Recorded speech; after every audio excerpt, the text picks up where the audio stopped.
Les chefs des 4 institutions de la République, le président de l'Assemblée nationale Vital Kamerhe, du Sénat Sama Lukonde, la première ministre Judith Suminwa et le président du Conseil supérieur de la magistrature, Dieudonné Kamuleta, ont tous pris part à la réunion interinstitutionnelle présidée ce jeudi 12 octobre à la Cité de l'Union africaine par le chef de l'État, Félix Antoine Tshisekedi Tshilombo. Ils ont débattu pendant plus de 3 heures autour de la première institution du pays garant de la nation des questions d'intérêt national relevant des domaines économiques, sociaux et sécuritaires.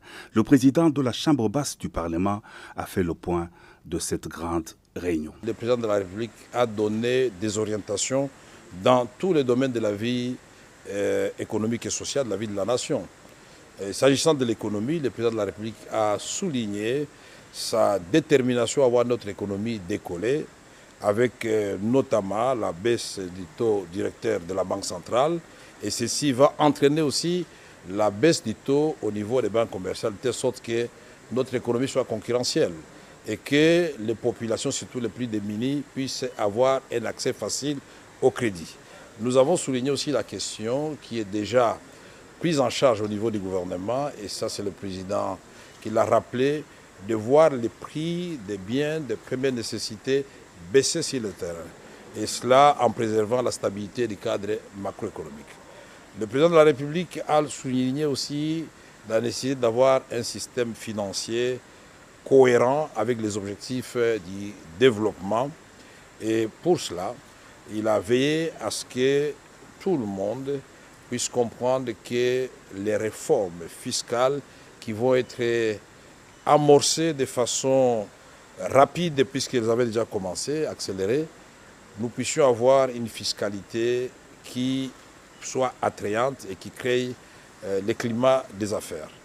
Et dans cette perspective, le président parlait aussi de la justice sociale en ce qui concerne la fiscalité. Il ne faut pas que les plus petits payent pour plus que les plus grands. Une justice sociale qui puisse remettre chaque citoyen au niveau de ses obligations vis-à-vis de l'État. Nous avons aussi suivi les orientations du président de la République en ce qui concerne des mesures d'assainissement sous forme de loi, notamment les codes agricoles, pour rendre notre secteur agricole attractif.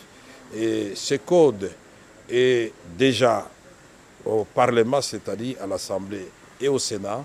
Nous allons le retourner au gouvernement pour une lecture avec le nouveau gouvernement, et au niveau de l'Assemblée comme du Sénat, nous allons accélérer son adoption.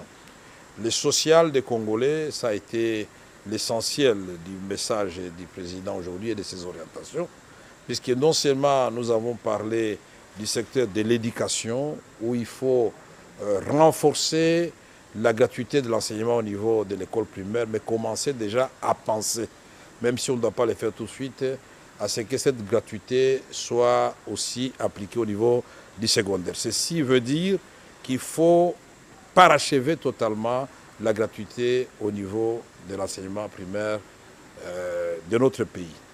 Et le président a souligné aussi le secteur de la santé, et avec notamment l'épidémie que nous connaissons aujourd'hui d'Mpox.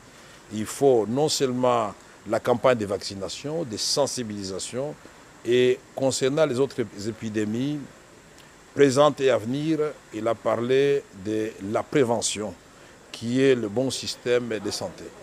Nous avons aussi abordé et suivi le président de la République ses orientations en ce qui concerne le secteur judiciaire. Là, le président voudrait absolument que les réformes du secteur de la justice soient parachevées de telle sorte que nous puissions avoir une justice équitable où, par exemple, parce qu'il y a certains abus qui ont été déplorés dans les domaines fonciers, en ce qui concerne l'acquisition de terres dans notre pays, en ce qui concerne la protection du titre de propriété, en ce qui concerne toutes les saisies qui sont faites au niveau des entreprises publiques et privées œuvrant dans notre pays. Toutes ces saisies-là, au niveau de la DGRAD, de la DGI, doivent cesser parce qu'il y a une façon de résoudre le problème des gens qui doivent à l'État de l'argent sans tuer l'investissement qui est fait, puisque cela a des répercussions sur les Congolais. Le président a parlé, vous vous en doutez bien, de la sécurité à l'est de notre pays. La façon de mettre fin à cette guerre avec la montée en puissance de l'armée, mais aussi comment protéger nos populations et leurs biens en parlant de la police professionnelle que nous devons absolument encourager, dont nous devons encourager la mise en place. Et il a parlé aussi des autres poches d'insécurité, notamment avec le Mombondo, le conflit de l'Angola et l'Angola à Kisangani, l'autre rive à Lubunga. Et ici, de voies et moyens sont étudiés au niveau de toutes les institutions pour ramener la paix totale sur l'ensemble de notre territoire. Le président de la République n'a pas oublié de discuter avec les différents chefs de corps de la question du parachèvement du processus électoral. Vous le savez très bien dans le Kwilu, vous le savez bien dans le Nord-Ubangi, et certains coins comme Kwamutu. Il a dit même, nous ne devons pas oublier que Rutshuru et Massissi font toujours partie de la République démocratique du Congo. Et donc un calendrier clair sera donné par la CENI pour que ces élections puissent avoir lieu. Ici, la question des conseillers communaux a été soulignée.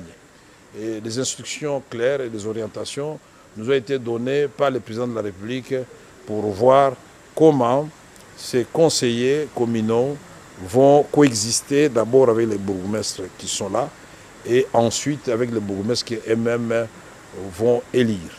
Il s'est agi de la première réunion interinstitutionnelle présidée par le chef de l'État, conformément à l'article 69 de la Constitution reconnaissant au président de la République les prérogatives de veiller au fonctionnement harmonieux de toutes les institutions de la République.